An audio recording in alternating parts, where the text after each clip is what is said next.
Schedule के दो मतलब हैं। एक ये कि एक दिन में आप क्या क्या कितना कितना पढ़ लें, और एक ये कि ओवरऑल आज 12 नवंबर है ना, तो 13 नवंबर से लेकर 2 जून तक का शेड्यूल क्या होगा। शेड्यूल एक व्यक्ति सबके लिए बनाए, ये तो हास्यास्पद बात है। वैसे तो हर व्यक्ति अपना शेड्यूल खुद ही बनाएगा। एक बेसिक्स आइडिया हम डिस्कस कर सकते हैं, उसको कस्टमाइज करना है अपने हिसाब से। बेसिक बात जो है, डेली शेड्यूल में 3 कंपोनेंट्स का ध्यान रखिए। पहला कंपोनेंट है कि करंट अफेयर्स को बिल्कुल भी मिस मत कीजिए।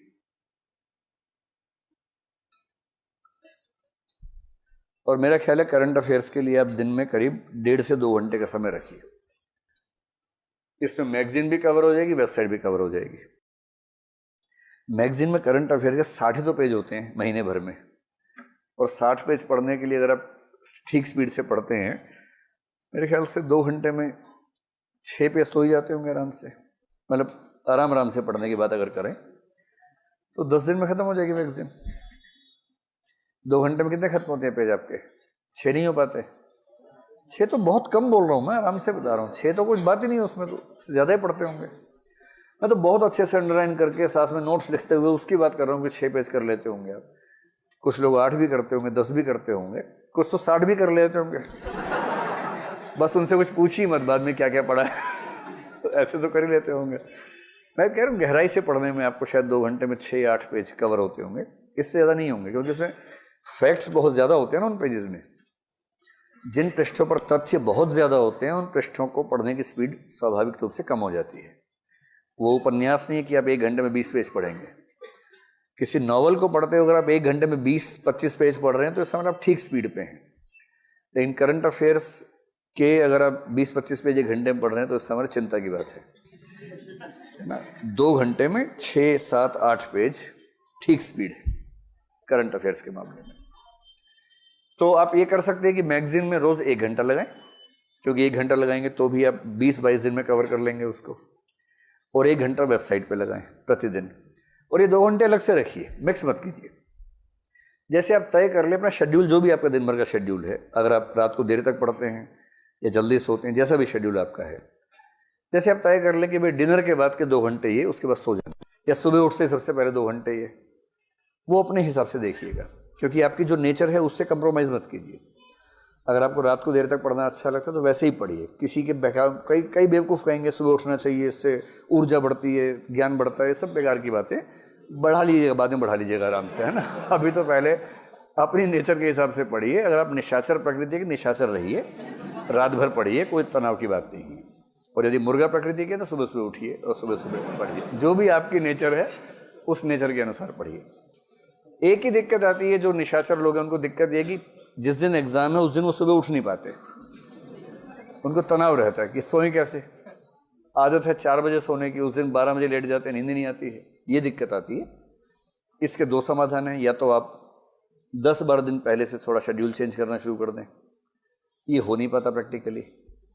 दूसरा समाधान है ऐसी चिंता ना करें और प्रीलिम से 3-4 दिन पहले से नींद थोड़ी बढ़ा लें। 4 बजे सोएं, 12 बजे उठिए, 8 घंटा सो के उठिए।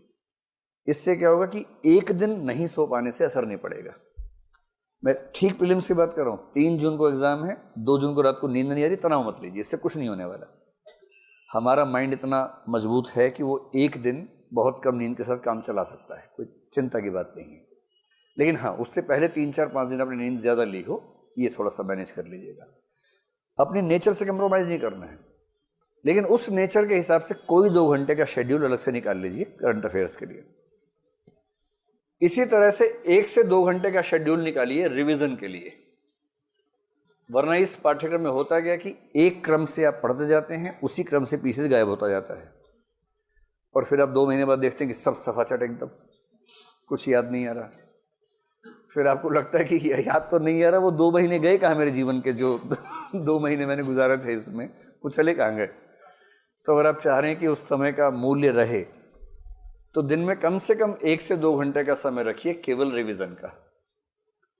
पिछले सप्ताह में जो भी पढ़ा है उसको फिर से तेजी से पढ़ लीजिए। मनोविज्ञान में एक सामान्य बात है कि जिस चीज़ की रिवीजन आपने 3 बार कर ली वो चीज़ आप आराम से भूल नहीं सकते।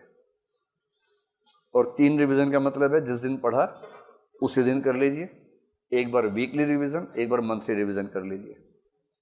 तो रिवीजन रोज 1-2 घंटे। क्या होता है ना, जब पाठ्यक्रम बहुत सारा हो तो हमें लगता है रिवीजन बाद में कर लेंगे, छोड़ देते, पर ये वेस्टेज है। सारा पढ़ते जा रहे हैं, याद एक भी नहीं है। इससे बेहतर है कि 70% पढ़ा पर 70% याद भी है। तो रिवीजन को बिल्कुल हल्के में मत लीजिएगा और सबसे अच्छा समय सुबह उठते ही सबसे पहले आप 2 घंटा रिवाइज कर लीजिए। बाकी जो है वो शेड्यूल स्टडीज का रखिए जो नया नया पढ़ना है।